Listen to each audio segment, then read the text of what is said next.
According to the results of a new poll that actually came out the Friday following the Republican presidential debate last week, but a new poll has found that a majority of Americans on every issue disagree with the Republican stance.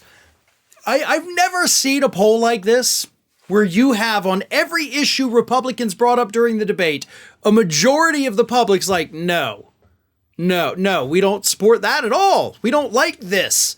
Even on issues like green energy, like moving towards renewable energy and off of fossil fuels, even a majority of Republicans, according to this poll, were in favor of investing more in renewables to move us off of fossil fuels, even though at least one candidate on that stage, Ramaswamy, said that climate change was a hoax. Let me read you some of the results of this poll. It's from Data for Progress. 67% of all likely voters, including 85% of Democrats, 67% of independents, 49% of Republicans, oppose shutting down the U.S. Department of Education, a plan backed by Burgum, DeSantis, Pence, and Ramaswamy. Christie and Scott actually took aim at the the teachers' unions, said we got to get rid of teachers' unions, and 58% of respondents, including 54% of independents, said that they oppose breaking up teachers' unions. Majorities of voters oppose requiring citizens to pass a poll test before voting, which is something that was suggested on the stage. They oppose sending U.S. military forces into Mexico to fight drug cartels, another thing proposed. And a majority oppose pardoning Donald Trump for any criminal charges against him, also something that was proposed. 52% of voters oppose pardoning Donald Trump.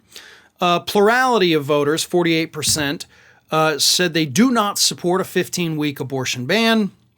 77% of all voters support expanding the production of clean energy in the United States. And 93% support lowering prescription drug prices. 88% support holding big tech accountable to the law. 84% support increasing access to affordable housing. 76% support expanding Medicaid and Medicare to more people. And 75% support tax hikes for corporations and the rich. So across the board, on every single issue, voters say we do not like the Republican plan.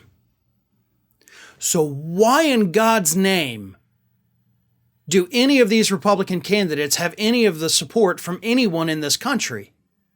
Like, that's what, I mean, look, the reason Republicans have any power in Washington, D.C. today is because of gerrymandering. The reason we even had 2 of the 3 Republican administrations of this 21st century is because of the Electoral College. In 23 years, one Republican has won the popular vote, and that was George W. Bush in 2004. But of course, if we hadn't had the Electoral College, he wouldn't have been running in 2004, so who knows what would have happened. But a majority of people in this country reject conservatism. They reject the Republican Party's platform. This poll is definitive proof of that. But Republicans have power because they've gerrymandered their states to hell and back to where they can't lose in certain areas, and the Electoral College has kept them afloat in presidential races. You take those 2 things away from them, and the Republican Party begins to immediately fade off into obscurity. They're out of touch with average, everyday, normal people. And that is the big takeaway from that poll. Ring of Fire has fresh content 7 days a week, so if you want to be reminded about it, don't forget to subscribe to the channel, hit the little bell to be notified every time a new video goes up.